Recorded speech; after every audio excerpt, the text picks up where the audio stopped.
ഒരുപാട് പ്രശ്നങ്ങൾ ഉണ്ടെന്ന് പറയുമ്പോഴും എൻ്റെ വർക്കിലൊന്നും ബാധിച്ചിട്ടുണ്ടായിരുന്നില്ല. ഞാൻ അയാളെ വേറെ ഒരു ഉദ്ദേശത്തോടെ കാണാൻ പോയിട്ടില്ല. എൻ്റെ സുഹൃത്തിനോട് മാപ്പ് പറഞ്ഞപ്പോൾ ഞാൻ ആ മാപ്പ് എന്നോടും പറയണം. മാത്രമല്ല, ഞങ്ങൾ എല്ലാവരും വളരെ കോമൺ ഫ്രണ്ട്സാണ്. എന്ത് സാഹചര്യത്തിലാണ് നിങ്ങൾക്ക് എന്നോട് ഇങ്ങനെ ചെയ്യാൻ തോന്നിയെന്ന് പറഞ്ഞപ്പോൾ പുള്ളി കരഞ്ഞുകൊണ്ടാണ് മാപ്പ് പറഞ്ഞത്. ഈ വീഡിയോ ഒക്കെ കിട്ടണമെന്ന് ഏറ്റവും കൂടുതൽ ആഗ്രഹിക്കുന്ന ആൾ ഞാൻ. ബിക്കോസ് അതിൽ കിട്ടല്ലോ. ഞാൻ വെയിറ്റ് ചെയ്യുന്നത് ആക്ച്വൽ വീഡിയോ പുറത്ത് വരാനാണ്.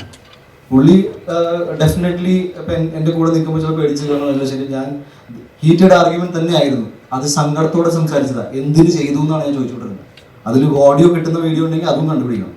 നിങ്ങൾക്ക് അതിൽ ഞാൻ പറയുന്നു, നിങ്ങളുടെ കപ്പാസിറ്റിയിൽ നിന്നിട്ട് നിങ്ങൾക്ക് CCTV ഫുട്ടേജ് വിത്ത് ഓഡിയോ കിട്ടുവാണെങ്കിൽ അത്രയും സന്തോഷം. I M requesting for my side. ഞാൻ വെറുതെ പറയില്ല. നിങ്ങൾക്ക് ഇനിയും ഭയങ്കരമായിട്ട് തോന്നലാണെങ്കിൽ ഈ വീഡിയോ കിട്ടിയതിന് ശേഷം അതിൽ ഉണ്ണിമുകുന്ദൻ വിപിൻ കുമാർ എന്ന് പറയുന്ന പാവപ്പെട്ടവനെ അടിച്ചെന്നുണ്ടെങ്കിൽ ഞാൻ മലയാള സിനിമയിൽ അഭിനയം നിർത്താം. സീരിയസ്ലി. ഇപ്പൊ ഇതിന്റെ മുകളിൽ എനിക്കൊന്നും പറയാനില്ല.